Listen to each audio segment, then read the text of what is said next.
In this module, we will explain steps in high-level ERP purchase process. क्योंकि ERP का system is very expensive system. So before you make a decision कि हमने इस ERP vendor को select करना है, in this module we will review कि कौन-कौन से steps हैं जो आपको करने चाहिए ताकि आपकी decision जो है वो in the future बेहतर तरीके से साबित हो सके. The purchase process, the selection of an ERP vendor that the best meets the needs and long-term directions of the company is a critical first step in a successful implementation.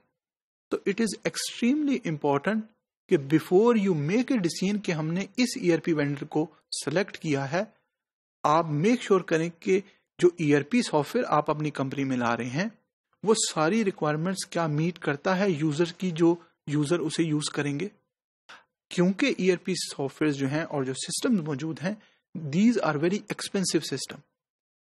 Not only जब आप उस system को buy करेंगे, but what comes in the overall implementation, जिसमें आपको हो सकता है लेगेसी सिस्टम्स को रिप्लेस करना पड़े, हो सकता है आपको जो हार्डवेयर और सॉफ्टवेयर उसको अपडेट करना पड़े, यूजर को ट्रेन करना पड़े. तो वो सारी चीजें मिलके बहुत बड़ा बजट बन जाता है. It is extremely expensive activity. तो यू मेक श्योर कि जो ERP वेंडर आप सेलेक्ट कर रहे हैं वो जो सिस्टम के फीचर्स हैं वो सारे मौजूद हों और आपकी यूजर रिक्वायरमेंट से देयर इज एन अलाइनमेंट हो. The steps involve in selecting a vendor generally are based on best fit of an ERP to business functions and the overall ERP vendor's product performance in the market.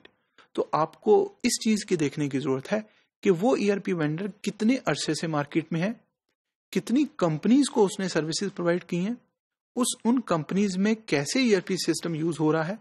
तो वो सारी चीजों को आपको review करना है before making the decision कि हम इस ERP वेंडर को सिलेक्ट करेंगे. अब जरा देखते हैं कि वो कौन कौन से स्टेप्स हैं जो you must take before making the decision. First is the vendor research and information gathering.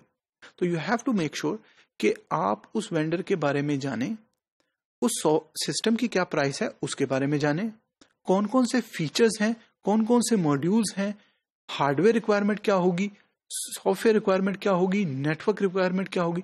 वो सारी इंफॉर्मेशन जनरली कंपनी की और वेंडर की वेबसाइट पे मौजूद होता है. High level vendor demonstration and evaluation.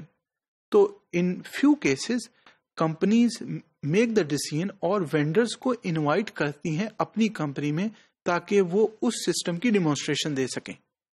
When they give the demonstration, तो उस demonstration के दौरान people who are in charge of ERP implementation in the company can ask the question और जो भी उनके issues हैं वो वहां पे resolve कर सकते हैं. Needs and requirement assessment. अब नीड्स एंड रिक्वायरमेंट्स में जो यूजर की रिक्वायरमेंट्स हैं वो क्या क्या है, इंफॉर्मेशन की क्या रिक्वायरमेंट्स हैं, रिपोर्टिंग की क्या रिक्वायरमेंट्स, तो वो सारी चीजें यहां पे मौजूद होंगी. Development of request for bids और प्रपोजल. तो before you select a vendor you prepare a RFB which is request for bid और RFP which is request for proposal ताकि वेंडर रिप्लाई कर सके. Release request for bid to vendors, analysis and selection of bids, functional evaluation, technical evaluation and vendor detail demonstration. तो ये सारी चीजें include होनी चाहिए, ये सारी एक्टिविटीज होनी चाहिए before you make a decision of selecting one ERP vendor. Vendor negotiation. तो आप बिफोर जब उन्होंने RFB के अगेंस्ट रिप्लाई किया तो अगर आप डिसाइड करते हैं कि इसी ERP वेंडर को आपने सिलेक्ट करना है तो you negotiate it on the price and on different contract items and in the end you purchase the system. तो ये सारे 8 step you in few cases 8 से कम भी हो सकते हैं, 8 से ज्यादा भी हो सकते हैं. तो यू मेक श्योर कि ये सारे स्टेप्स आप करें before selecting one ERP vendor for ERP implementation in your organization.